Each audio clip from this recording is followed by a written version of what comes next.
Hey everybody, Patrick here. Going to do a quick tips video on how to keep a crisp dividing line between two different Tanto edges on a Tanto knife.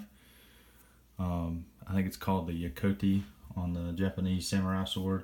I may be wrong, you guys can chime in, but for argument's sake I'm going to call it the division line junction or anything like that. But what I'm going to show you is, like I said, I'm going to show you how to keep a crisp dividing line between the two edges. A lot of people like to round that over, which makes it an untrue Tanto, and it doesn't cut as well. Plus you don't get that secondary tip, which is a really good cutter with utilitarian tasks, which all my knives are users. So of course, you know, that's what I want them to be, is good cutters.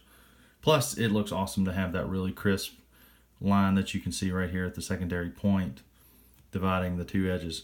When I sharpen a Tanto, I treat it as if basically that I'm sharpening two knives, that the flat part is one knife and the Tanto tip is another, basically. And I've seen some people say that you have to reclamp the knife. In my experience, that's just not true. As you can see, this is how I have it clamped. I have it clamped on a good flat spot on this knife. This is just a cheap Tanto knife that I had. It's the only Tanto that I have currently. But I clamped it to match, be parallel with the flat portion, and of course I half the blade like you're supposed to on all knives. I don't do it cockeyed like you'd see on some blades where you're supposed to draw a line from the tip to the heel, and that's the way that you want your the front of your clamp to be parallel with that. This is just the way that I've seen best results with me. I've done reprofiled this knife, you may be able to tell it. I just didn't want it to be a super long video, but I've done reprofiled at 21 degrees.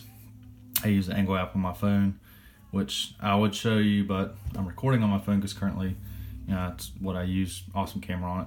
But anyways, even with it being clamped like this and not being moved, reclamped, or anything like that, 21 degrees here, 21 degrees here. I checked it on both sides. I used to done my homework to make sure that it doesn't change. With a lot of people use angle cubes, you know, anything like that, which is awesome to use, but it doesn't change. So you don't have to reclamp, as like I've said, I've seen a lot in a lot of forums, a lot of sharpening groups, videos, whatever. A lot of people say that you have to reclamp to get this different edge here, the Tanto tip edge. But as I just said, it's not true. First thing I'm gonna do is take a permanent marker, best little friend in sharpening. Mark the edge, both bevels, the flat and the Tanto. And what I'm going to show you is a little tip to, like I said, keep that crisp line. And I'm currently sharpening on the 50 grit Beast. And yes, I have apexed it on the 50 grit Beast.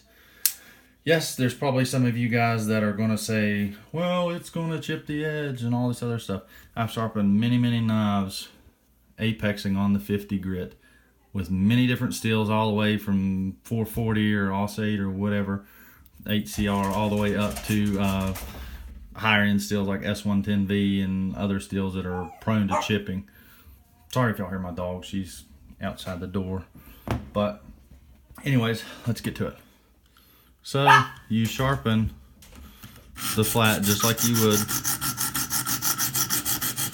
normally. Sorry if I bumped the camera. This is kind of awkward. Okay, you see the marker's gone. But here's what people do when they get to that Yakoti division line. You're putting pressure towards this side, and your stone's kind of rocking, which I'm gonna do it too much just to over exaggerate to show you. But you put your pressure that way. That's how you round that tip over, and you make it round. What you want to do is, of course, you don't use hardly any pressure when you're sharpening. Let the diamonds do the work, don't you do the work yourself. But anyways, put your pressure towards the back. If you do that, you can see as long as you don't take the whole stone over and you keep your pressure back here, it's going to ride out. This over here is not touching the knife. This side isn't. The back side is. The back side up to about the middle of the stone where it's touching that division line. And you can sharpen as fast as you want, as slow as you want. But as you can see, I've not touched the tip at all. I'll remark it just to show you it again, basically.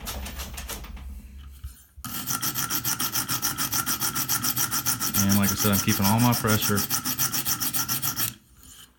to the back side, this side of the knife when I'm getting close to that tip.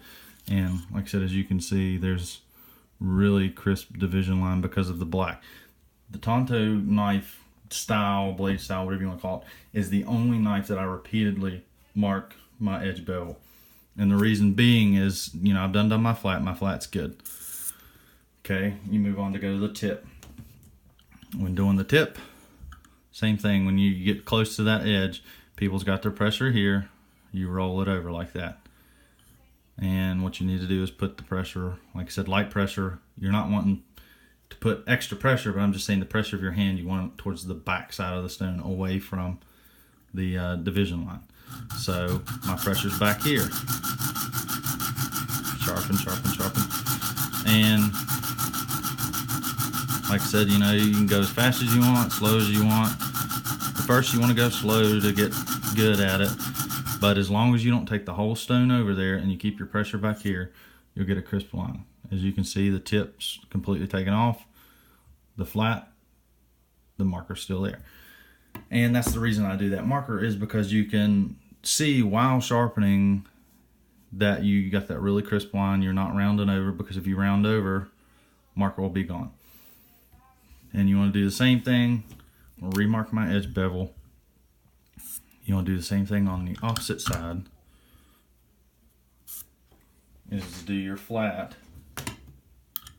Same way. You want your pressure away from the tip. I got my pressure on this side, which, like I said, is not pressure hardly at all. And yes, I'm doing scrubbing strokes. You don't have to do scrubbing strokes. You can do circular or up and down. Mine's more of a sweeping type motion. I'm not using hardly any pressure at all, barely any pressure on my hand. But as you can see, all the black's still up here. All the black down there is gone. When you transition to go to the tip, remark the edge. You don't have to mark the whole edge, but I just do because I'm OCD like that. Anyways, go to the tip. Keep your pressure away from the secondary tip up here. Sharpen away like you normally would any other edge. And as you can see, all the black's gone besides the flat. And after you go up through your grits all the way up through, which, like I said, this isn't going to be a whole sharpening video, but after you go all the way up through your grits, you're going to have a really good crisp line. Same thing if you're stropping, especially if you use strops on the KME, whether they're roof strops or cowhide strops, whatever. If you use them on there, you want to treat the same way. If you do it freehand, you basically want to treat the same way, but it's just a little different because you're doing freehanded. You don't want to mark the edge on strops. You should know that. You don't want permanent marker all over your strops.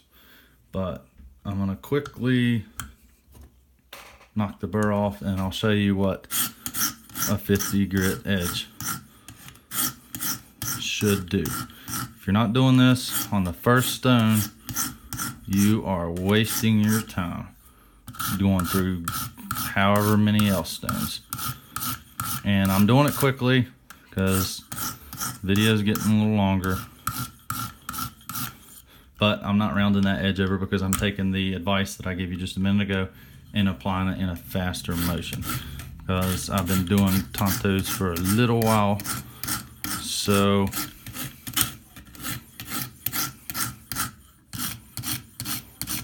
they're no problem. Sorry if I ramble, sorry if the lighting's bad. I'm on an iPhone. Basically, I don't have a good camera yet, but that's what I'm working with, so work with me. I always do into the edge push strokes when basically what I'm doing is stropping the edge with the stone. I'm knocking that burr off.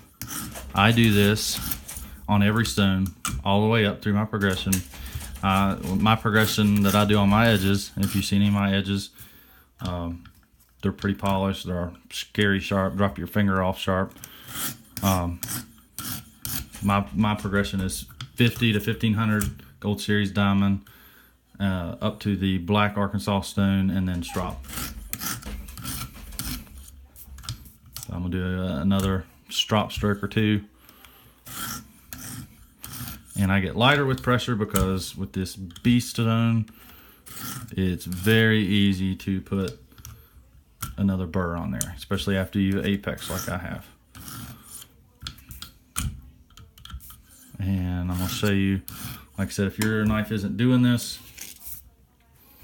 by the first stone, you're basically wasting your time. You can see the edges look real nice.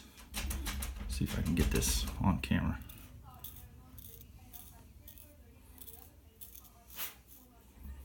And you can see the loose hair there. Tanto tip.